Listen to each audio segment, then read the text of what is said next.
before the next presidential debate. Joining us now from Houston, Texas, Jeff Rowe, former presidential campaign manager for Ted Cruz, and from the City of Angels Democratic Strategist, Steve McMahon, the co-founder of Purple Strategies. Gentlemen, welcome. We haven't talked to either of you in a while, so Jeff, start with you. What is the state of the presidential race as you see it? Trump's down a bit, and I think it's setting up a Super Bowl of sorts for Sunday. To realign the race, it's important because of the storm, because of the other news, because of the waning days, because of early votes starting to come in, particularly in the key states in the next few weeks. It's critical to reset the narrative. If you remember going into the first debate, Trump had momentum. He was on a tear. He was putting even states that were seemingly out of reach in play, and that changed on Sunday night, and so it slid back. It more kind of resembles how it looked before we went into the conventions. And so now I think it makes Sunday very critical. But to be clear, there are some outlier polls that show some Trump hanging tough nationally. But most of the numbers seem to have a margin of victory advantage for the Clinton campaign. Steve, Trump put himself in the current hole based on a bad debate performance. Can he dig out of it completely or mostly with a good one?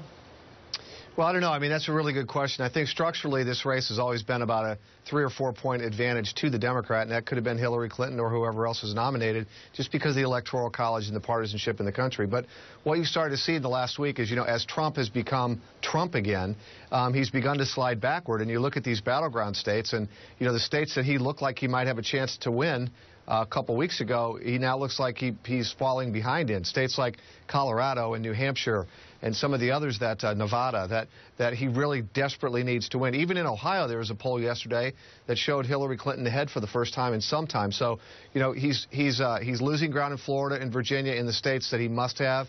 He's losing ground in states that Republicans have never been successful unless they've won, like Ohio. And I think it's getting very, very late in the game for him to turn it around. And I think being desperate and angry and lashing out is exactly the wrong strategy for him. But I predict what we'll see on Sunday night. Steve, just think about the town hall format, and we have talked about this around the office a lot. It's not obvious that either one of them is better, demonstrably better in this setting. Who do you think, if you think about, Trump's more of a showman, she's got more experience debating, who does the format favor? Well, actually, this won't surprise you because I'm a Democrat, but I actually believe that Hillary Clinton is probably more natural in those kind of forums because they're much more like the way Democrats have to campaign for president and the way Democrats campaign if they run for the Senate, for instance.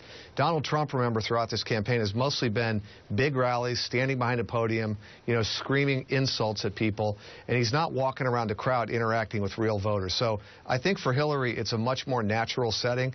Donald Trump's a showman, so he's obviously going to be a good performer, but I think for her, it doesn't take a... It's just kind of who she is and how she's campaigned. Jeff, when you were running Ted Cruz's campaign, you spent a lot of time watching your guy on a debate stage with Donald Trump. Make the case for why Steve's wrong and why this is a better, more favorable setting for Donald Trump. Well, I would actually agree with him. But this is what I think is the reason, is because Donald's got a 50-foot flag behind him. Disagree with the premise of my question. Thanks a lot, buddy.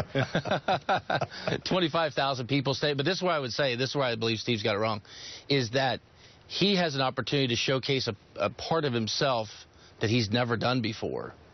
And that sets the expectations. If you see this guy who's, red-faced and yelling and getting people whipped up and 25,000 people, the 50-foot flag and a big, presidential look, but then you see in his advertising, even of late, where he's kissing a child on the cheek at the end of one of the commercials. I mean, this is an opportunity. I believe he walks in structurally in a disadvantage from the way he's campaigned versus the way Hillary has campaigned.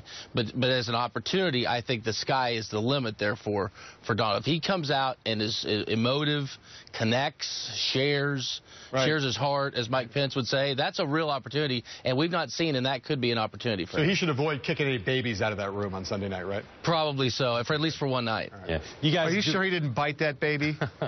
No biting. You guys have done a lot of races, and I want to ask you about one that's gotten a ton of attention, but I don't think enough, which is Rob Portman versus Ted Strickland, Ohio Senate. Jeff, what lessons are there for the other candidates running this year, if any, with Portman running way ahead of Trump in Ohio and putting away a race that people thought would be close? You know, there's just like an incumbent dilemma that they have when they have a candidate that's announced and running against them. How long do you ignore them and just kind of act like nothing's going on in your race, everything's fine, versus when do you engage them? And it's a dilemma that goes on in every campaign. What the Portman did well and what incumbents routinely do poorly is engaged immediately. They accepted that they're in a tough race. They accepted they're in a presidential swing state in a battleground year, and they went after it early and often. And I think that's one of the lessons. It's always, as an incumbent, you want to have this invincibility. You don't want to show credibility to your opponent. It's tougher than I'm saying that it is, but it's really a difficult decision to actually take a race seriously, show that you're worried and you could be defeated, and engage a campaign structurally from the very beginning. He did that and was a master at it. It didn't hurt that he had a poor challenger, but he put this race away. And can you believe we're talking about the DSCC pulling out of critical battleground states that they should always be in at this point in the race? Steve, I want to ask you a question. Today we got some news from the publishing world. Donald Trump's paperback is out. Previously it was known as the hardcover version of it was called Crippled America, How to Make America Great Again. The new version is called Great Again, How to Fix Our Crippled America. What do you take from that? You think that was a well-handled piece of a shift, a little switcheroo? And what's the lesson of the fact that he's decided to go that way? Here's what I take from it. Kellyanne Conway is firmly in control. Somebody must have explained to Donald Trump that negative, angry, vitriolic people don't get elected president of the United States.